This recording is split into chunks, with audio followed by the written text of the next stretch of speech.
Sir మీరేమో రామరాజ్యం గురించి మాట్లాడుతుంటే అసదుద్దీన్ ఓవైసీ మాత్రం దేశంలో హిట్లర్ రూల్ నడుస్తుందని చెప్పేసి కామెంట్ చేసినటువంటి పరిస్థితి సార్. హిట్లర్ రూల్ అయితే ఆయన ఏడెందుకుంటాడు?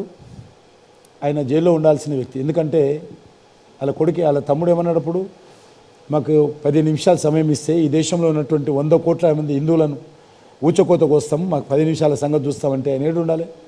కాబట్టి హిట్లర్ ఎందుకుంటాడు ఇక్కడ? మీరు అసదుద్దీన్ జైల్లో ఉండాల్సిన వ్యక్తి అని అంటా ఉన్నారు. అక్బరుద్దీన్ అంటున్నారు అన్నాదమ్ములు ఇద్దరిని జైల్లో వేసి విషం పెట్టి చంపాలనుకుంటున్నారు అన్నారు. ఎవరు సార్? ఎందుకు అర్థం ఉండాలి కదా. వాళ్ళ విషం పెట్టి చంపాల్సినంత పరిస్థితి భారతీయ జనతా పార్టీకి ఏమి లేదు. మేము ఆ రకంగా ఎవరిని చంపలేదు ఇంతవరకు. మేము విషం పెట్టి చంపేటువంటి ప్రభుత్వం అదే కాదు. ఏదైనా ఉందా? ఎవరైనా చంపామా విషం పెట్టి? మేము ఎవరైనా ఇప్పటివరకు ఎక్కడైనా చంపామా? ఇప్పటివరకు ఎప్పుడు కూడా అలాంటి ఆరోపణ చేయలేదు. మీరు మాధవి లత అనే ఆమెను తీసుకెళ్ళి హైదరాబాద్లో పోటీ పెట్టిన తర్వాత నుంచి పార్టీ ఇష్టం ఎవరైనా పోటీ పడుతుంది. ఆయన ఎవరు అడగడానికి? ఆమె ఒక సిటిజన్ కదా. ఆమె పోటీ పెట్టడం వల్ల వాళ్ళు ఇలాంటి మాటలు మాట్లాడుతున్నారా? పోటీ ఎక్కువైపోయిందని వాళ్ళు ఏమైనా భావిస్తూ ఉన్నారా? వాళ్ళ ఇష్టం, అది అలా ఇష్టం. వాళ్ళు ఎప్పుడైనా ఏదో మాట్లాడుతుంటారు. వాళ్ళ మాటలకు కూడా జవాబు చెప్పాల్సిన అవసరం లేదని అనుకుంటాను. సార్ హైదరాబాద్ గెలవగలుగుతారా ఈసారి? ప్రయత్నం చేస్తున్నాం, గెలిచే అవకాశం ఉంది, మంచి వాతావరణం ఉంది. ముస్లింలు కూడా ఆమెను ఓటేస్తామని చెప్తున్నారు ఓపెన్గా బయటకు వచ్చి మహిళలు. కాబట్టి గెలిచే అవకాశం ఉందని నమ్ముతున్నాం. ఈ ఎన్నిక గుజరాత్ అహంకారానికి, తెలంగాణ ఆత్మగౌరవానికి ఎన్నిక అని చెప్పేసి తెలంగాణ పౌరుషానికి మన గట్టిగా మాట్లాడాలి. తెలంగాణ పౌరుషానికి అంటున్నాను. మేమంతా మాకు పౌరుషం లేదా? ఆయనకు ఒక్కరికే వచ్చింది పౌరుషం. తెలంగాణ పౌరుషం మాకు లేదా? ఆయనకు ఒక్కడికే వచ్చిందా? తెలంగాణ ఉద్యమం జరుగుతున్నప్పుడు ఎక్కడ పోయింది ఆయన పౌరుషం? ఎక్కడ ఉండాలంతా? ఈరోజు ముఖ్యమంత్రి కాగానే పౌరుషం వచ్చింది ఆయనకు. సార్ అసెంబ్లీ ఎన్నికల్లో మీరు బీసీని నాదాన్ని ఎత్తుకున్నారు. మా పార్టీ అధికారంలోకి వస్తే బీసీని సీఎం చేస్తామని చెప్పారు. దానికి కట్టుబడి ఉన్నారా? ఒకవేళ నిజంగా కట్టుబడి ఉంటే ఫ్లోర్ లీడర్ని బీసీని చేయలేదు, ఒక రెడ్డి సామాజిక వర్గానికి సంబంధించిన వ్యక్తిని చేశారు. ఓటింగ్ అయిన తర్వాత అందరు శాసనసభ్యుల అభిప్రాయం తీసుకొని ప్రజాస్వామ్యబద్ధంగా చేయడం జరిగింది. అంతే తప్ప చేయకూడదని కాదు. కొంత పార్లమెంట్లో సమర్థవంతంగా ఉండాలనే దృక్పథంతో వాళ్ళే కూర్చొని 8 మంది కూర్చొని లిఖితపూర్వకంగా పార్టీకి ఇచ్చారు, మాకు ఫ్లోర్ లీడర్ని చేయాలి. దాని ఆధారంగా చేసాం తప్ప మేము ఇప్పటికి కూడా గత శాసనసభ ఎన్నికల్లో బీసీ ముఖ్యమంత్రిని చేస్తామనే విషయానికి మేము కరెక్టే అనుకుంటున్నాం తప్ప తప్పు అనుకోవడం లేదు. కేసీఆర్ చెప్పారు 12 సీట్లు బీఆర్ఎస్కి ఇస్తే దేశంలో హంగురా పోతుంది, నామనవసరం మంత్రి కాబోతున్నారని. అంటే నేను అనేది ఎవరి విశ్వాసం వాళ్ళకు ఉంటుంది, ఉండాలి. ఓడిపోతున్నామని ఏ పార్టీ పోటీ చేయదు.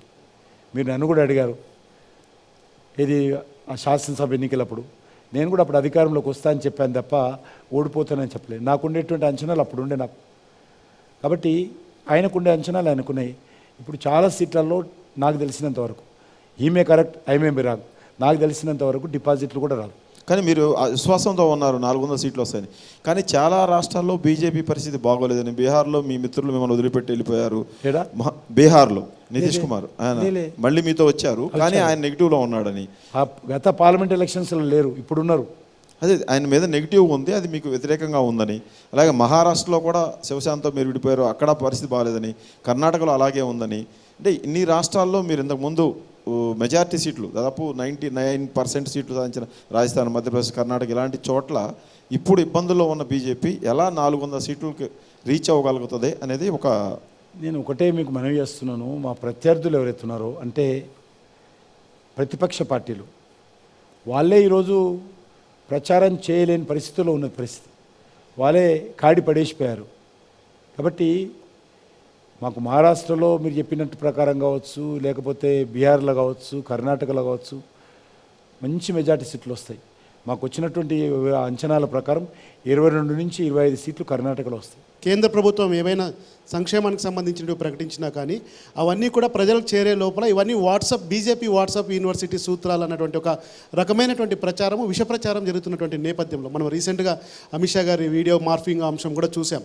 సో దానికి సంబంధించి ఇలా వాట్సాప్ యూనివర్సిటీ ద్వారా తిరుగుతున్నాయి అన్నటువంటి వాటికి మీరు ఎలాంటి కౌంటర్ ఇస్తారు సార్? ప్రజాస్వామ్యంలో స్వేచ్ఛ ఉంది.